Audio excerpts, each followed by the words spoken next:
Assalamualaikum warahmatullahi wabarakatuh. Waalaikumsalam warahmatullahi Waalaikumsalam wabarakatuh. warahmatullahi wabarakatuh. Alhamdulillahi rabbil alamin. Alhamdulillahilladzi anzala sakinata fi qulubil mu'minin liyazdadu imanan ma'a imanihim. Asyhadu an la ilaha illallah wahdahu la syarikalah wa asyhadu anna sayyidana Muhammadan abduhu wa rasuluhu la nabiyya wa la rasula ba'da hatta yaumal qiyamah. Allahumma sholli wa sallim ala sayyidina Muhammadin wa ala alihi wa ashabihi ajma'in. Rabbi shrah li sadri wa yassir li amri wahlul 'uqdatam min lisani yafqahu qawli. Baik Bapak Ibu sekalian, kita langsung menerjemahkan kepada pembahasan yang insya Allah kita bahas pada kesempatan ini. Bismillahirrahmanirrahim. Qala al-musannifu rahimahullah wa nafa'ana wa bi'ulumihi wa bi'ulumis salihin fid dharaini amin ya Allah ya rabbal alamin. Bismillahirrahmanirrahim. Paslun ini adalah satu pasal.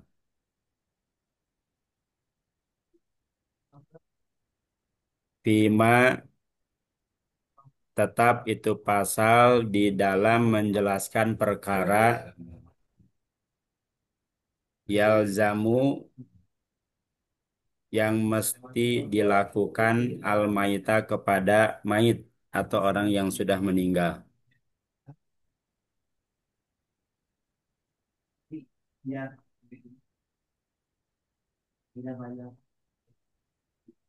Alladzi adapun yang yalzamu harus dilakukan atau mesti dilakukan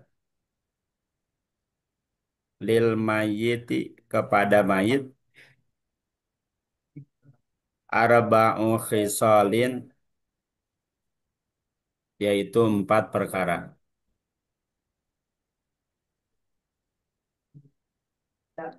Gusluhu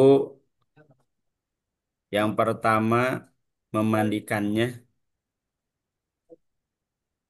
watak pinuhu dan mengkapaninya, wassalatu alaihi dan menyolatinya, wadafnuhu dan menguburkannya.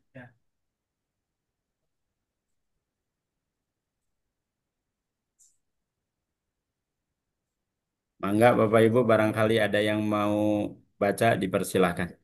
Ya, hadir dan Ya, izin baca. mangga Zat. Oh ya, baik Bismillahirrahmanirrahim. Assalamualaikum warahmatullahi wabarakatuh. Izin membaca logatan slogan yang dilogat. Bismillahirrahmanirrahim. Faslun, adapun ini satu pasal. Fima tetap itu pasal di dalam menjelaskan perkara. Yalzamu harus dilakukan apa alma itu pada orang yang meninggal.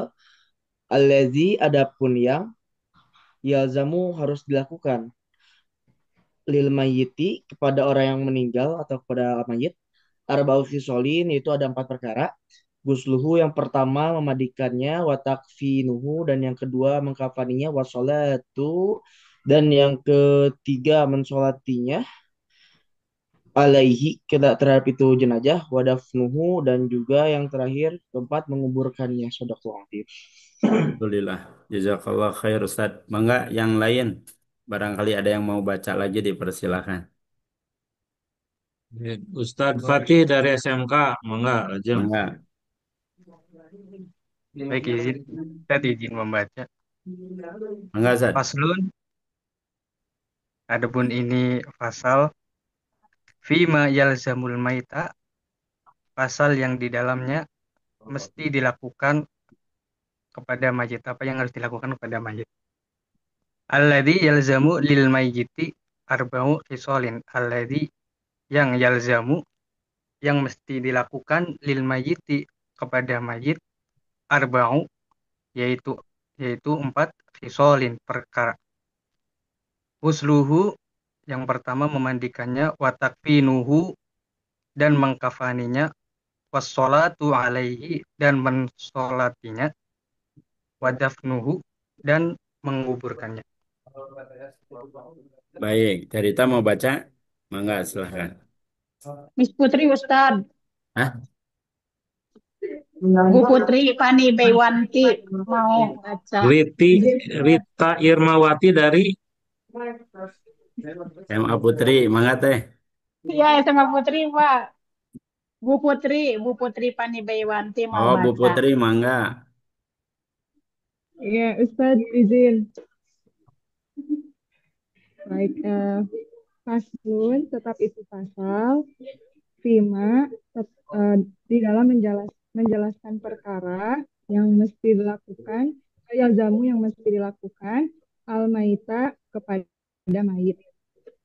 Alladzi adapun yang yalzamu harus dilakukan lil mayyiti kepada mayit arba'u hisolin yaitu 4 perkara. Busluhu yang pertama memandikannya, watakfinuhu dan mengkafaninya, wassalatu alaihi dan menyolatkannya, wadafnuhu dan menguburkannya. Baik, atur nuhun Teh Putri. Bapak Ibu, sahabat-sahabat sekalian, Alhamdulillah kita sudah menyelesaikan penjelasan tentang sholat, eh, eh, tentang khutbah Jumat, ya, tentang sholat Jumat, khutbah Jumat. Alhamdulillah kita sudah menyelesaikan. Masuk kepada bab yang selanjutnya, pasal yang selanjutnya adalah menjelaskan terkait perkara yang wajib dilakukan oleh orang yang hidup kepada orang yang meninggal dunia. Maka dalam hal ini Bapak Ibu sekalian, Syekh Salim bin Sumer ingin menjelaskan, memberikan pemahaman kepada kita semuanya bahwasanya wajib hukumnya bagi kita ketika ada seseorang yang meninggal dunia, maka ada 4 yang harus kita lakukan. Tapi perlu kita pahami terlebih dahulu, wajib di sini adalah wajibnya fardu kifayah. Karena fardu itu kan ada 2 ya. Ada fardu ain, ada fardu kifayah. Kalau fardu ain itu adalah kewajiban yang harus dilakukan oleh individual masing-masing muslim yang sudah balik dan akalnya sehat sudah terbebani dengan hukum taklif, maka dia wajib melaksanakannya. Tapi kalau berbicara fardu kifayah, Bapak Ibu sekalian, tidak setiap orang wajib untuk melakukannya. Asalkan ada sebagian di antara kaum muslimin, maka gugur kewajiban yang lainnya. Nah, itu perbedaan antara fardu kifayah dan fardu ain. Maka ketika ada orang yang meninggal, Syekh Salim bin Sumer menjelaskan kepada kita hukumnya adalah fardu kifayah. Kalau seandainya ada di antara kaum muslimin yang sudah kemudian melaksanakan kewajibannya untuk mengurusi orang yang meninggal dunia, maka gugurlah kewajiban semuanya. Tapi kalau seandainya tidak ada yang kemudian membantu, di antara kalangan kaum muslimin untuk kemudian memulasaraan kalau kata bahasa Sunda nama ya Bapak Ibu sekalian, maka semua kaum muslimin berdosa kalau seandainya tidak ada yang mengurusinya. Maka apa saja yang kemudian harus dilakukan oleh orang yang hidup ketika ada orang yang meninggal dunia, maka Syekh Salim bin Sumer menyampaikan arba'u khisolin, ada 4 hal. Mana yang dimaksud keempat hal ini? Yang pertama adalah gusluhu, yaitu memandikannya. Nah, bedanya guslu dengan goslu. Ini kan goinnya pakai domah ya, Bapak Ibu sekalian. Ada lagi goslu. Kalau goslu mah ngumbah, membasuh. Tapi kalau goinnya didomakan, guslu berarti artinya memandikan. Gusluhu kewajiban yang pertama yaitu adalah memandikannya, memandikan si mayit. Watak finuhu, dan yang kedua adalah mengkafaninya, wassolatu alaihi, yang ketiga menyolatinya, wadafnuhu, dan yang keempat adalah menguburkannya. Hanya saja perlu dipahami oleh Bapak Ibu sahabat-sahabat sekalian bahwa keempat ini wajib untuk dilakukan manakala orang yang meninggalnya adalah dalam keadaan normal. Kalau seandainya tidak dalam keadaan normal, maksudnya apa? Nah, dikeluarkan oleh para ulama seperti orang yang meninggal dalam keadaan mati syahid. ya Bapak Ibu sekalian. Maka kewajibannya hanya ada dua. Ini pendapat yang dikukuhkan dalam madhab Syafi'iyah hanya dua saja. Jadi kalau orang meninggal dalam keadaan berperang, jihad fisabilillah seperti misalkan di Palestina, begitu ya. Nah, maka Bapak Ibu sekalian kewajibannya sebetulnya hanya dua saja. Apa itu dua? Yang pertama adalah mengkapaninya dan yang kedua adalah menguburkannya. Ada timbul pertanyaan, kok nggak disolatin gitu ya? Nah, orang yang kemudian meninggal dalam keadaan syahid itu dalam hadis Nabi disampaikan dia bisa memberikan syafaat kepada lima orang. Jadi sebetulnya orang yang meninggal dalam keadaan syahid perang di jalan Allah Subhanahu wa taala sebetulnya nggak butuh kita, justru kita yang butuh kepada mereka. Maka dalam mazhab Syafi'iyah dalam hal ini Bapak Ibu sekalian sekalipun memang ini terjadi khilaf di kalangan para ulama begitu, ada yang memang tetap menganjurkan sholat, ada lagi sebagiannya yang dikukuhkan adalah hanya dua saja mengkafani dan menguburkannya. Jadi kalau misalkan memang mengambil kepada pendapat yang dikukuhkan sebetulnya hanya dua saja Bapak Ibu. Ini yang bocor tuh Teh Rizky ya, Mustaqim ya. Teh Rizky Mustaqim, boleh dimatiin dulu.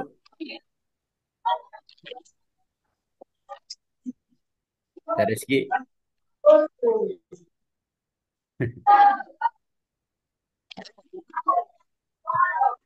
baik. Kang Pajar, boleh dimatikan Rizky Mustaqim atau boleh dikeluarkan saja dari briefingnya. Teh Rizky teh, eh, halo, Teh Rizky. Biasanya Ustadz ini ikut tapi tidak ini. Mohon tidak menyimak. Dari kita dari mana ya? Mangga Ustadz sudah di mute. Oh, sudah ya, siap. Baik. Atau nuhun. Sampai mana tadi ya?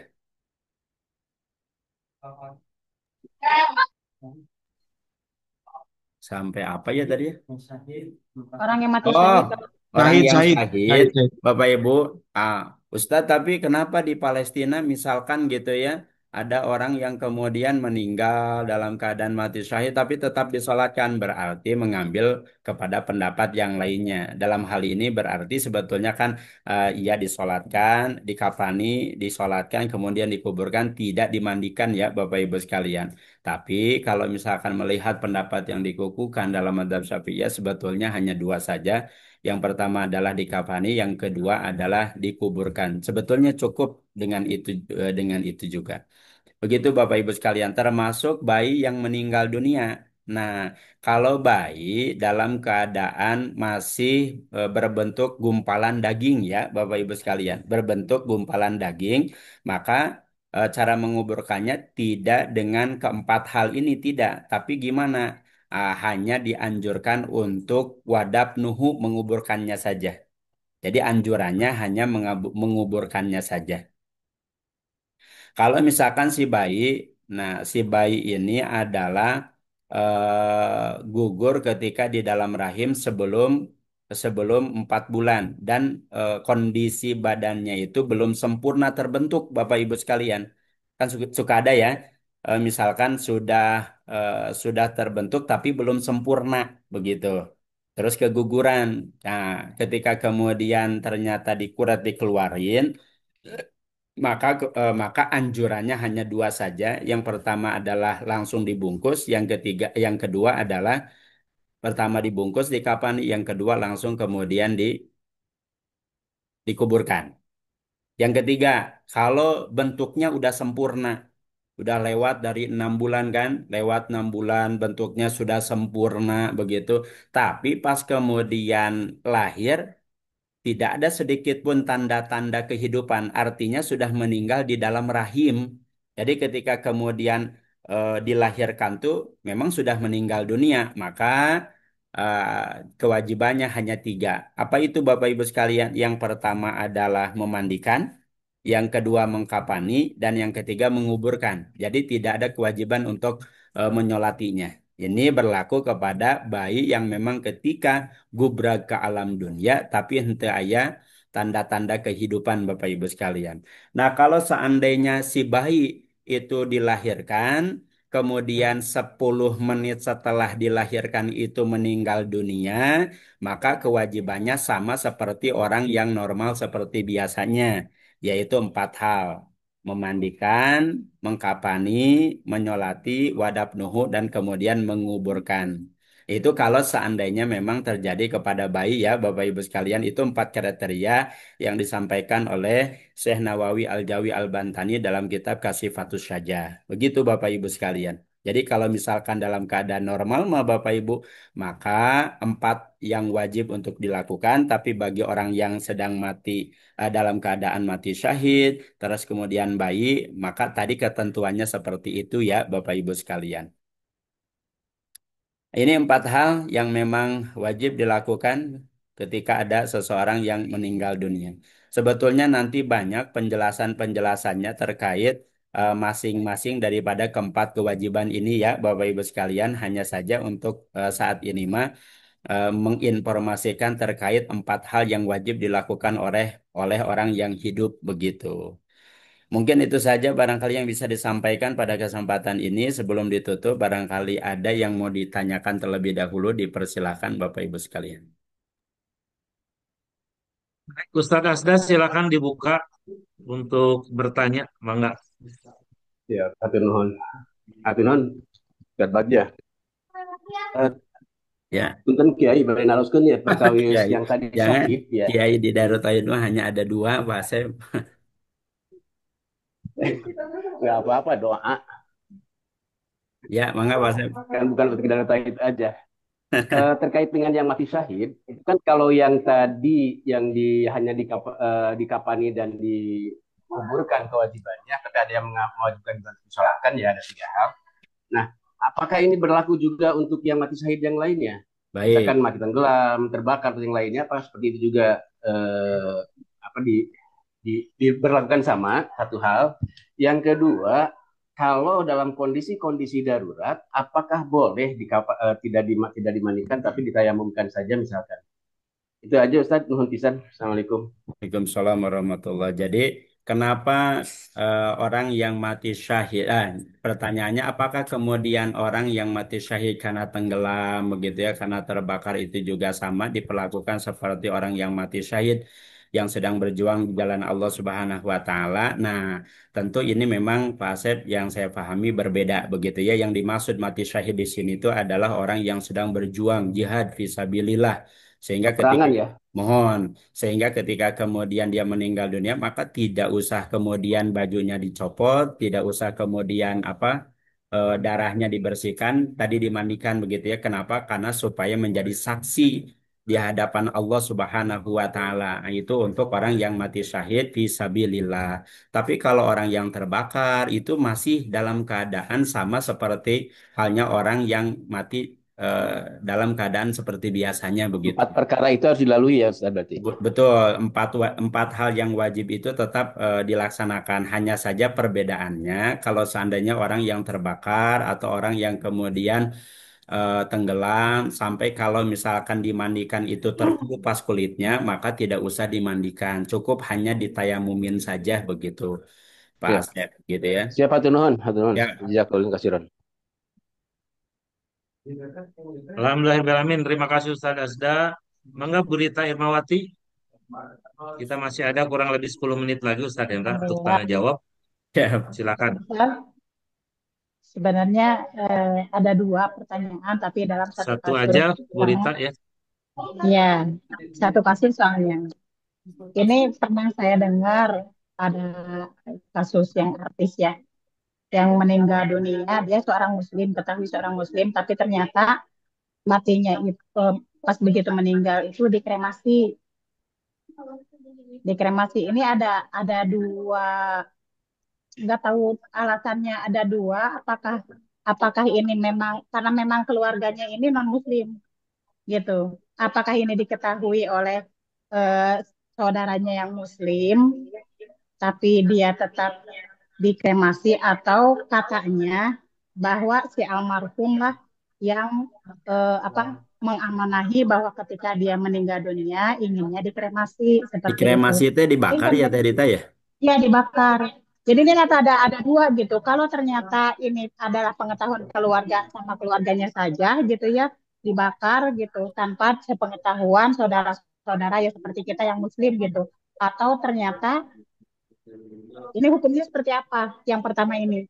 Tapi kalau yang kedua nih atas permintaan si mayat inginnya dikremasi, ini kedudukan si mayatnya bagaimana? Apakah dia ternyata murtad atau bagaimana gitu? Karena keinginannya seperti itu gitu. Terima kasih. Baik, Darita. Baik, terima kasih. Jadi yang pertama, kalau seandainya memang ternyata atas permintaan keluarga sementara keluarga semuanya Muslim, kemudian yang meninggal juga Muslim, tapi tetap kekeh dikremasi, maka ini perbuatan yang haram begitu ya, tidak boleh berdosa begitu. Maka kemudian Muslim yang lainnya, termasuk penduduk di daerah sana juga termasuk ya berdosa begitu, karena tidak melakukan kewajiban-kewajiban yang sudah memang ditentukan oleh Allah dan Rasulnya, begitu ya.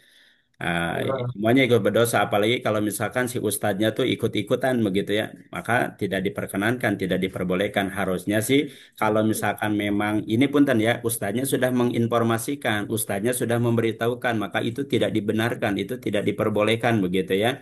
Si Tapi keluarga masih murtad nggak si Ustaz itu? keluarganya tetap kekeh begitu ya, si keluarganya tetap kekeh ingin dikremasikan begitu, maka ya eh, yang lain tidak, itu mah sudah terlepas dari apa yang kemudian mereka lakukan, yang penting kan sudah diberitahukan bahwa yang seperti itu tidak diperbolehkan begitu ya.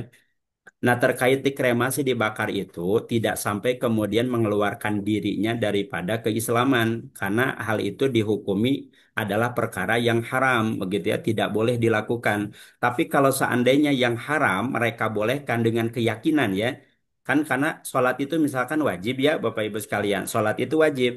Ternyata ada orang yang kemudian tidak sholat karena menganggap bahwa menurut dia sholat itu nggak wajib. Nah, itu yang menjadikan seseorang itu kufur murtad itu begitu, Teh Rita. Syekh Burhanuddin Azhar Nuji dalam kitab Ta'limul Muta'alim beliau menyampaikan la yakfuru bil maksiati. Seseorang itu tidak kufur karena melakukan kemaksiatan. Fa innama yakfuru bitarkil hurmah. Tetapi seseorang itu kufur karena meninggalkan hormat. Hormat itu apa? Yang jelas dalam agama itu wajib, kemudian dia haramkan misalkan gitu ya. Nah, itu yang kemudian menjadikan dirinya murtad. Tinggal dikembalikan saja. Kalau seandainya memang keluarganya tetap meyakini bahwa itu adalah sesuatu yang diharamkan tapi tetap masih kena dilakukan, berarti jatuhnya adalah kepada perkara dosa begitu ya. Dia melakukan keharaman tapi tidak sampai kemudian mengeluarkan dirinya daripada keislaman. Tapi kalau seandainya dia meyakini kremasi mah boleh begitu ya, padahal menurut Islam tidak diperbolehkan misalkan, nah itu yang mengeluarkan dirinya, mengeluarkan seseorang dari keislaman, akhirnya kemudian posisinya jadi seorang kafir ya, murtad ya, keluar daripada keislamannya. Nah, kalau permintaan daripada orang yang meninggal dunianya, gitu ya, ketika sebelum meninggal dunia, tolong nanti kalau saya meninggal dunia, tolong saya dikremasikan, begitu ya. Itu kan wasiat kepada keluarganya. Maka wasiat yang seperti ini tidak usah dilakukan.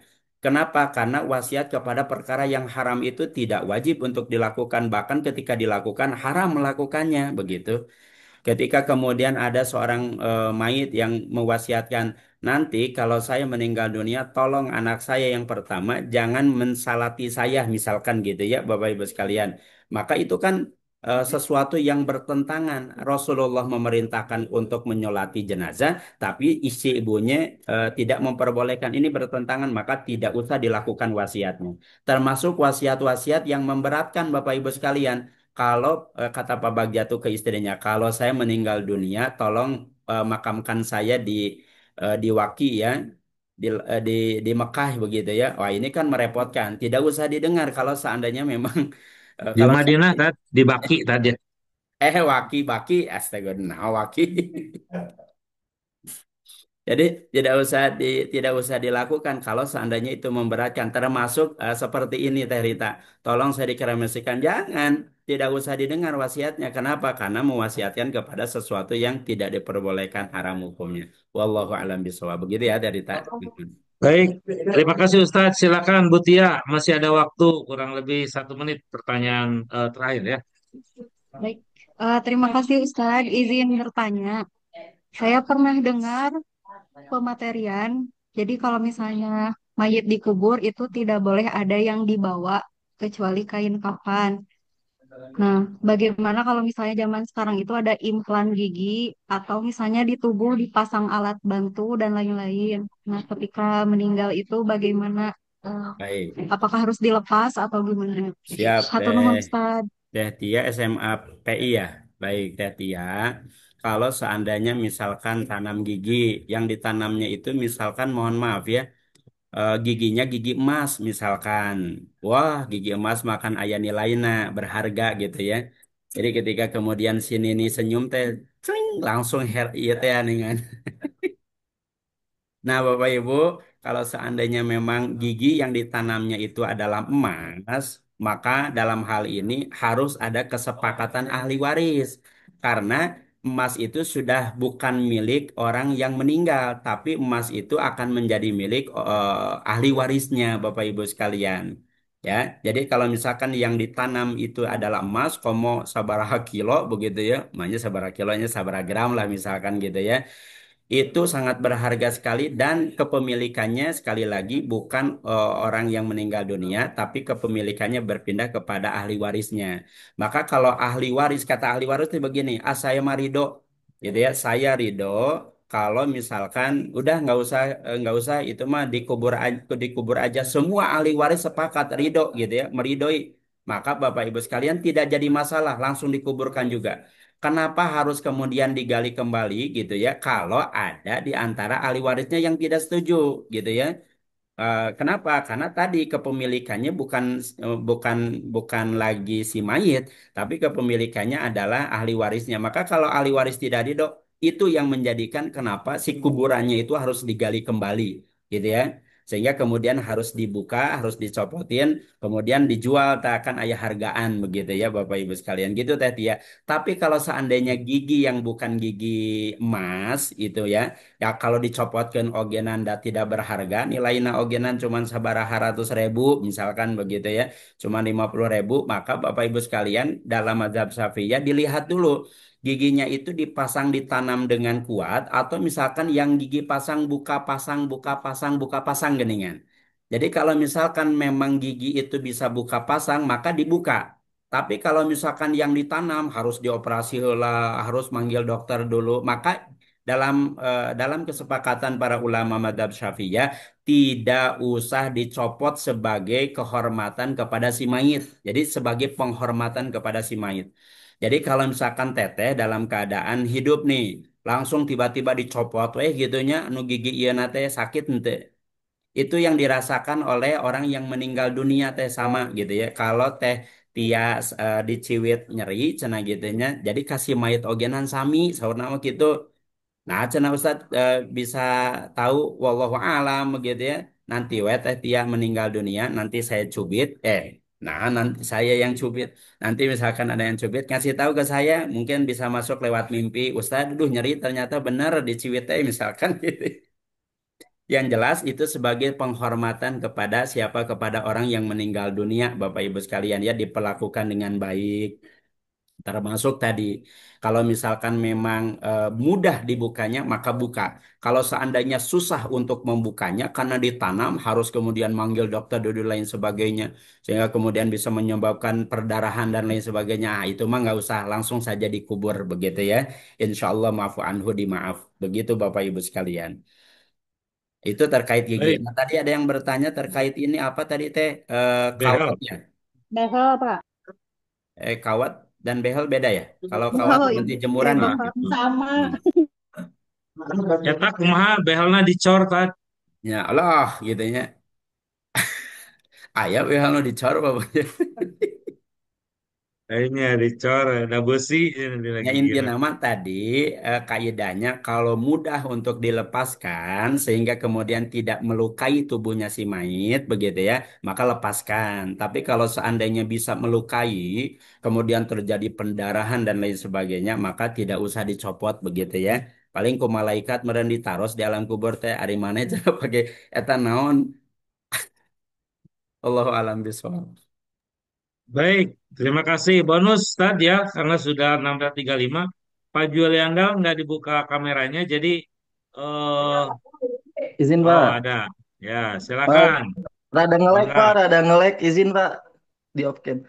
Izin bertanya Ustadz Hendra terkait bagaimana mayat yang kadavir ini, kadavir yang biasa di Ada dunia kedokteran itu apa? digunakan. Ada Kadavir, pir, Ustadz.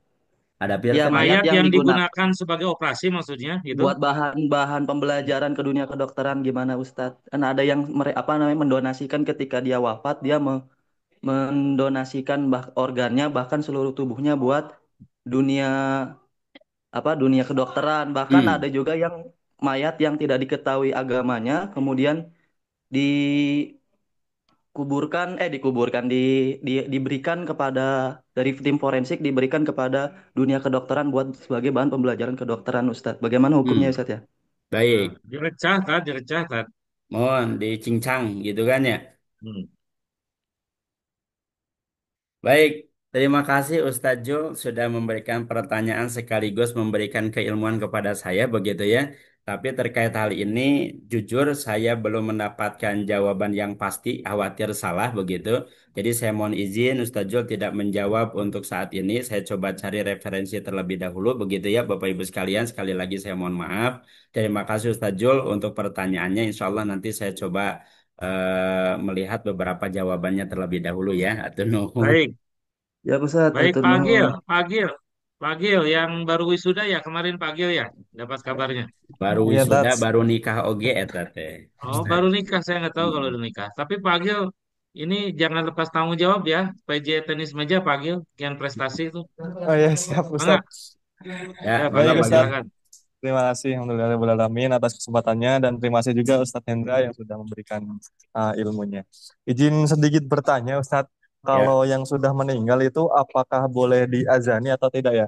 Soalnya pernah langsung menyaksikan dan diazani dan pernah membaca referensi juga tidak perlu dan hukumnya seperti apa ya Ustadz? Terima kasih. baik. Memang dalam hal ini terjadi khilaf di kalangan para ulama ya, Bapak Ibu sekalian. Jadi kalau misalkan orang yang meninggal dunia itu kalau dalam madhab Syafi'iyah memang ada pendapat diazanin dan diikomatin begitu ya, sehingga kemudian terjadi di beberapa daerah. Tapi juga ada yang kemudian berpendapat tidak usah dikomat, tidak usah diikomatin, tapi cukup hanya diazankan saja Bapak Ibu sekalian begitu ya. Kenapa? Da ari ikomatna saker naon saker ngajak kanggo ngalaksanakeun salat cenah gitu. Atung kena sieun meureunnan si mayit di komatan engke teh ayo atuh urang salat heula berjamaah we di dinya gitu nya. Nah, saya lebih memilih kepada pendapat iya diazanin tapi tidak dikomatin. Tapi tidak naon untuk komat gitu Bapak Ibu sekalian. Nah, itu yang saya ambil pada pendapat ulama madhab Syafi'iyah. Jadi untuk diazanin iya, tapi ketika kemudian di dalam kubur kan diazanin ya, beres diazanin, setelah diazanin baru kalau diazanin itu dalilnya memang jelas, tapi kalau ikomat Bapak Ibu sekalian memang ini masih diperselisihkan. Jadi kalau misalkan meninggal dunia diazanin iya, tapi juga kita tidak menyalahkan orang yang kemudian ya azannya komat ogenan gitu ya Bapak Ibu sekalian. Toh ada sebagian ulama yang berpendapat demikian Bapak Ibu. Wallahu a'lam bishawab. Baik, Alhamdulillahirobbilalamin. Rekan-rekan sekalian, sudah 16.40 kita pertemuan kita. Insya Allah, Ustadz Ari Rizki tadi sudah membacakan ya. Pertanyaannya, silakan Ustadz Ari Rizki bisa di kolom Iskandar Allah at karim. Hendra Wiracandra 806. Silakan subscribe di sana. Tanyakan langsung ya di YouTube-nya Ustadz Hendra. Gak Karena bisa di waktu sini kita Pak. terbatas pada Nah, kesempatan hari ini ya. saya Ustaz. Baik. Nuhun, Ustadz Allah Ari, karim. sabar ya. Silakan buka YouTube-nya. Dibahas nanti oleh Astagfirullah. Ustadz Hendra. Siap. Alhamdulillah, rekan-rekan sekalian, insya Allah di pertemuan kita hari ini, jangan lupa sekali lagi follow, subscribe Iskandar, at Hendra Wiracandra 806. Kita akan mendapatkan ilmu tambahan dari mulai kemarin berkaitan dengan sholat ya, jamaah takhir, kemudian juga bagaimana kita menjadi khutbah, syarat-syarat nanti Jumatan dan seterusnya sampai dengan hari ini. Jangan lupa di-share di YouTube-nya Ustaz Hendra. Mari kita tutup dengan ucapan hamdalah dan doa yang majlis. Alhamdulillahirrahmanirrahim. Subhanakallahumma wa bihamdika. Asyhadu an la ilaha illa anta astaghfiruka wa atubu ilaik. Assalamualaikum warahmatullahi wabarakatuh. Waalaikumsalam ya. Waalaikumsalam warahmatullahi Alhamdulillah, wabarakatuh. hatur nuhun Ustaz, hatur nuhun Yo sadayana rasa Ustaz. pami MC-na seperti Atur nuhun dia Ustaz. Ustaz. Aduh, Masya Allah. Bingah nu aya. Nuhun Ustaz, nuhun Bapak Ibu sahabat-sahabat sekalian nuhun.